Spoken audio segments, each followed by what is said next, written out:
온라인 과외 앱으로 만난 20대 여성을 살해하고 시신을 유기한 정유정이 검찰로 송치됐습니다. 정유정은 살인 이유를 묻자 제정신이 아니었던 것 같다 죄송하다고 답했는데요. 오윤성 순천향대 경찰행정학과 교수 모시고 사건의 내막 자세히 들여다보겠습니다. 어서 오십시오. 네, 안녕하세요. 네. 진짜 뭐 영화에서나 나올 법한 그런 충격적인 사건인데 정유정의 신상이 공개됐습니다. 주변에 흔히 있을 법한 너무 평범한 인상이어서 다들 깜짝 놀랐습니다. 사건 기여 좀 정리해 주십시오.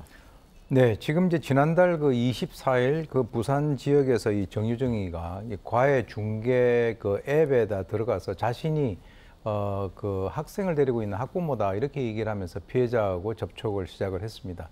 사실 피해자 같은 경우는 그곳에서 한 15km 정도 떨어져 있어서 나는 하기가 어렵다 이렇게 얘기를 했는데 아니다 한번 우리가 그 아이를 보낼 테니까 한번 만나보고 시작하자 이렇게 해서 본인이 이 중고 그 앱에서 샀던 그 이 학생복을 본인이 걸치고 그 자리에 가게 됩니다. 그래서 그 자리에서 이제 피해자를 살해하고요.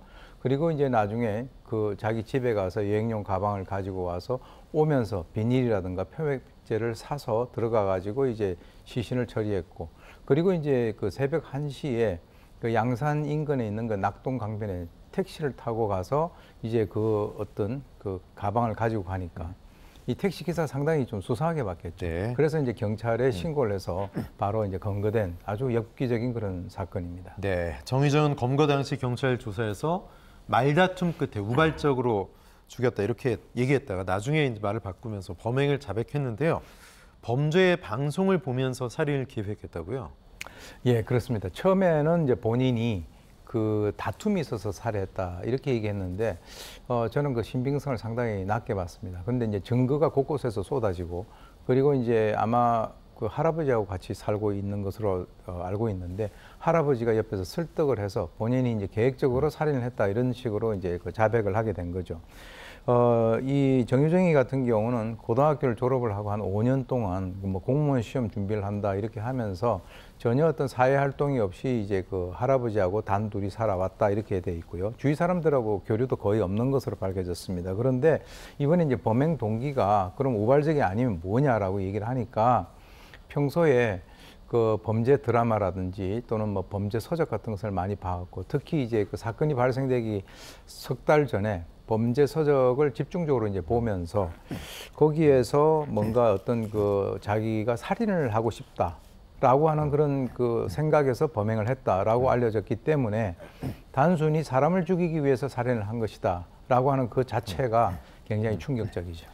전문가들은 정유정이 이 범행 대상을 물색할 때 과외 앱을 통해서 물색을 했고 과외라는 게 이제 좀 학력이 좋은 소위 명문대생들이 많기 때문에 혹시 명문대 학생들의 어떤 학벌이나 그들의 신분을 갖고 싶은 그런 마음에 살인을 저지른 거 아니냐 이렇게 보는 분석도 있거든요. 어떻게 보십니까? 저는 그런 분석하고는 조금 이제 생각을 달리합니다. 네. 이 사건 자체를 갖다가 명문대생 대 공시생이라고 하는 이런 구조로 프레임을 씌우는 것은 하나의 어떤 그 뭐 방향성을 설정을 하는 것인데 그거는 그분들의 자유고요. 네. 또 이제 그 신분을 훔치려는 의미가 있었다라고 하는데 정확한 의미가 그 사람의 그 행세를 하려고 했었다라고 하면은 좀 앞뒤가 맞지 않고요. 네. 또 이제 정체성 탈취라고 하는 그것이 어떤 의미인지는 잘 모르겠습니다. 근데 저는 제가 봤을 때 전혀 다르게 보는 것 중에 하나가 예. 정유정이가 이제 그 범죄 드라마하고 책들을 갖다 보면서 자기 나름대로 뭔가 이렇게 시나리오를 쓴 것 같아요. 살인을 하기 위한 시나리오를 써서 자기가 작가가 되고 네. PD가 되고 감독이 되고 또 거기에 또 소품을 자기가 직접 그 구매를 해서 주연과 조연을 1인 4역, 5역을 했단 말이에요. 그렇기 때문에 실제로 이제 이 완전 범죄를 그 추구했다라고 본인은 생각을 하지만 현지에서 이제 그 증거라든가 이런 것들을 보면은 너무 허술하고 엉성한 부분들이 네네. 많다라고 하는 것이 지적이 되고 있기 때문에 저는 제가 봤을 때 잔인한 수법을 사용을 했지만 범죄를 한번 저질러 보겠다라고 하는 무모한 생각을 했었던 그 얼치기 그 이상도 이하도 아니다 이렇게 봅니다. 아 그렇군요. 뭔가 허술하고 계획 범죄이긴 하지만 곳곳에 허점이 많다 이런 말씀이시군요. 일방적으로 사건이 발생하면 범행 동기가 이제 좀 궁금하고 주목이 되는데 평소에 살인에 관심이 많았다, 살인하고 싶었다. 이것 때문에 23살짜리가 이런 말을 하니까 더 엽기적으로 사람들이 느꼈던 건데 이 정도면 사이코패스 성향이 아닌가 의심해보게 되거든요. 어떻게 보십니까? 물론 이제 사이코패스에 관련된 여러 어떤 그 특징들과 일치되는 그런 부분들이 있습니다. 잔혹하고 그리고 이제 공감 능력이 없기 때문에 처음 본 사람을 아무 어떤 그 원한 관계도 없는 사람을 선정해서 살해하고 시신까지 훼손했다라고 한다면 일반적으로 이것은 상당히 사이코패스하고 좀 가깝다 이렇게 생각이 들지만 문제는 이제 경찰청에서 프로파일러들 투입을 해서 사이코패스 관련되는 그 어떤 검사를 통해서 이제 사이코패스라고 우리가 규정을 할 수 있겠고요. 그리고 이제 제가 봤을 때는 특별한 직업이 없이 굉장히 오랜 기간 동안 폐쇄적, 즉 사회적인 관계가 꽤 많이 단절돼 있었다라고 하는 그런 점. 그리고 이제 고등학교 때 친한 친구들이 거의 없었다라고 알려지고 있는데 그러한 것들도 좀 이렇게 여러 가지 영향을 미친 것은 아닐까라고 추정을 해봅니다. 네, 치밀하게 준비했던 범행. 그렇지만 뭐 곳곳에 허점이 있었다고 말씀하셨는데 어쨌든 시신을 훼손하고 유기한 그런 상황까지 이번 사건을 보면서 4년 전에 굉장히 떠들썩하게 만들었던 고유정 사건을 떠올리는 분들이 많으셨거든요. 네. 교수님 어떻게 보셨어요? 저는 고유정 사건과 이 정유정 사건에서의 공통점은 여성이라는 거, 이름이 똑같다는 거. 네. 그거 두 개가 그리고 이제 정유정이가 이 인터넷에서 시신 없는 살인이라고 하는 것을 본인이 검색을 했거든요. 네. 그래서 이 고유정하고 정말 뭐 유사하다 이런 얘기들이 많은데 저는 거기에도 상당히 좀 다른 의견을 갖고 있습니다. 예. 실제 왜 그러냐면 우리가 범행 대상을 선정을 하는 데 있어서 고유정이 같은 경우는 자기하고 같이 결혼을 해서 살았던 남편이 범행 대상이었단 말이에요. 네. 그리고 이제 굉장히 오랜 기간 동안 관계를 맺어오면서 그 사람과의 어떤 그 갈등이라든가 이런 것들이 원인이 돼서 살해를 한 것이죠. 그런데 실제 이 정유정이 같은 경우는 그 피해자하고는 일면식도 없는 사람이에요. 그래서 어떻게 보면은 범행 대상을 선정하고 범행 동기, 나는 살해를 하고 싶어서 살해한 거다. 이런 것을 보게 된다면 오히려 고유정 사건보다는 기억을 하실는지 모르겠습니다만은 인천 동춘동에 있었던 초등학생을 유괴 살인했었던 사건이 있었는데 네. 그 사건과 굉장히 유사하다. 저는 이렇게 봅니다. 그 이유는 그 당시에 피해자를 선정할 때 거기에서 어린 그 아이들이 노는 아이 중에서 한 명을 선정을 했거든요. 네. 우리 집에 가자라고 해가지고 자기가 뭔가 시나리오를 만들어서 자기 집이 있는 그쪽의 층의 엘리베이터를 이용하지 않고 다른 층을 이용을 했단 말이죠. 그리고 이제 이 그 두 사람이 있었는데 평소에 시체에 대한 어떤 그 관심 또는 뭐 살인에 대한 호기심 이런 것들이 있다라고 한다면 이 고유정이라고 하는 그 사건은 이름 그리고 여성이라고 하는 그 두 가지를 제외하고는 비슷한 점이 없고 오히려 동춘동 여고생이 그 초등학생을 유괴살해했던 그 사건하고 대단히 유사하다 이렇게 봅니다. 그렇군요. 자, 다음 살펴볼 사건도 끔찍한 사건이 아닐 수가 없습니다. 서울에서 흉기로 아버지를 살해한 뒤에 유기한 아들이 구속됐는데요. 자, 이 아들 아버지에게 대체 어떤 짓을 저지른 겁니까? 이게 이제 지난달 그 29일 새벽 00시 48분입니다. 서울에 있는 한 아파트 지하 주차장에서 한 주민이 그 지하 주차장 바닥에 뭘 끌고 지나간 듯한 그런 흔적이 있는데 그것이 혈흔이었어요. 네. 그래서 바로 이제 경찰에 신고를 했고 출동한 경찰이 거기를 이제 수색을 하던 중에 지하 주차장에 있던 그 저수조에 물이 고여 있는 거기에서 70대 남성의 시신을 발견을 했습니다. 그래서 이제 바로 이제 그 수사에 들어갔는데요.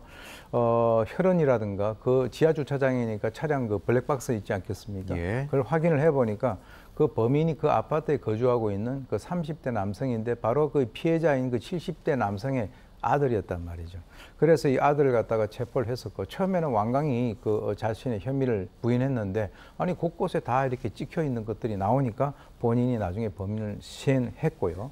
그리고 이제 그럼 범행 동기가 뭐냐? 이 표면적 이유는 좀 더 이제 우리가 조사를 해봐야 되겠습니다만은 아버지가 잔소리를 많이 해서 스트레스를 갖다가 많이 받아서 살해했다 네. 이렇게 얘기를 하는데 오늘 30대 아들을 갖다가 구속하고요. 검찰에 이제 송치를 할 예정이라고 합니다. 네, 아버지를 살해한 후에 지하에 있는 저수조에 유기를 했단 말이죠. 근데 보통 저수조가 뭐 어디에 있는지, 옥상에 있는지, 지하에 있는지 잘 모르는 분들 많으신데 지하에 있었다는 걸 알았을 거고 굉장히 계획적인 범행이었을 것 같다는 생각이 듭니다. 어떻습니까? 제가 볼 때는 조금 이제 다른 생각을 하는데요. 네. 지금 이제 그 사건이 발생될 때 그 주위에 있는 주민들의 그 진술에 의하면 30-40분 동안 싸우는 소리가 들렸다라고 예. 합니다. 그리고 실제로 이제 이것이 제가 봤을 때는 그렇다면 살해한 것은 우발적일 수 있지만 그 이후에 이 시신을 예컨대 자수를 한다든가 하지 않고 이 시신을 어딘가는 옮겨야 되겠다라고 생각을 하고 옮긴 것은 그건 계획적인데 네네. 지금 이제 경찰이 어떻게 보면 수사를 하기가 되게 쉬웠던 것이 그 핏자국이 말이죠. 자기 그 아파트에서부터 엘리베이터를 포함해서 거기 저수소까지 핏자국이 쭉 이어져 있었다는 거죠. 네. 그렇게 본다면 아주 계획적이다라고 볼 수는 없다. 그러니까 이제 어떤 우발적인 상황에서 아버지를 살해하고 난 이후에 시신을 유기하는 그것은 나름대로 거기 저수지에 넣어야 되겠다 이렇게 생각을 한 것 같습니다. 네. 근데 이 30대 아들이 자폐 장애를 앓고 있는 것으로 알려졌습니다. 장애 여부가 처벌에 영향을 줍니까?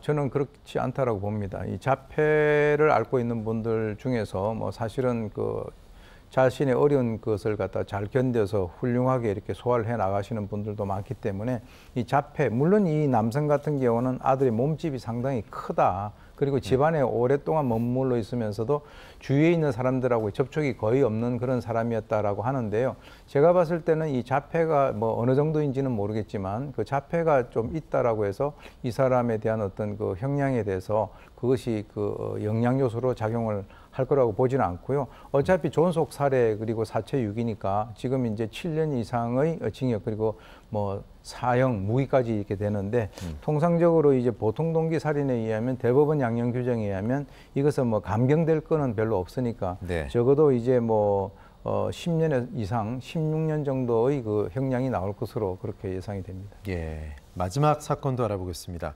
지난해 11월에 치러진 전국연합학력평가 성적 자료 유출 사건의 주범인 10대 해커 등 9명이 경찰에 붙잡혔는데요. 자, 성적 자료를 유출한 주범이 10대였더군요. 예, 그렇습니다. 이제 주로 이제 역할을 했었던 사람은 사실은 이제 금년 2월 달에는 고등학교 3학년이고요. 지금 이제 모 대학교 1학년으로 이제 재학 중으로 알고 있는데 네. 경기 남부청 사이버 수사과에서 정보통신망법 그리고 이제 개인정보보호법 위반 혐의로 대학교 1학년인 그 A군을 지금 이제 검거를 해가지고 이제 송치를 하게 되는데요. 이 A군 같은 경우는 고등학교 3학년 즉 작년 10월에서부터 금년 2월까지 한 5개월간의 해외 IP를 이용을 해서 200여 차례에 걸쳐서 경기도 교육청의 서버를 침입을 해가지고 말이죠. 자기가 응시했던 학력평가 성적이 궁금하다라고 해서 이렇게 네. 접근을 해보니까 어떻게 보면 의외로 상당히 좀 엉성했다는 거죠. 그래서 한 100여 차례 해킹을 해서 불법 다운을 해서 그리고 이제 이것을 타인에게 과시할 목적으로 27만 건에 관련된 학생들과 성적 정보를 이것을 갖다가 다른 사람들에게 넘겼고요. 또 이 이외에도 이 도교육청의 서버에 접근한 사람 또 총 합해서 9명을 조사를 해서 현재 송치를 한 상태입니다. 예. 근데 수백 차례 서버에 불법 침입하고 자료까지 받았는데 도교육청은 그 자체를 몰랐다고요? 그게 좀 약간 네. 어이가 없는 그런 일인데요. 교육부에서 올해 4월에 자체 조사를 해보니까 지금 이제 도교육청에서 이런 식으로 엄청나게 많이 해킹을 당했지 않았습니까? 그 자료도 빠져나갔고 그랬는데 2019년 4월과 11월 달, 2021년 4월과 11월 달 총 4차례에 걸쳐 가지고 유출이 이제 추가가 됐다라고 이렇게 밝혀졌는데요. 실제로 그동안에 있어서 이제 수사 의뢰라든가 고발이라는 것이 전혀 없었던 것으로 봐서는 도교육청에서는 그것에 대해서 전혀 모르고 있었다라고 볼 수밖에 없는데 지금 이제 도교육청에서는 오늘 이제 수사 결과를 보고 추가적으로 필요한 조치를 갖다가 하겠다라고 하니까 어떻게 보면 소 잃고 외양간 꽂히는 그런 느낌이 듭니다. 알겠습니다. 자, 말씀 여기까지 듣겠습니다. 오윤성 교수님 고맙습니다.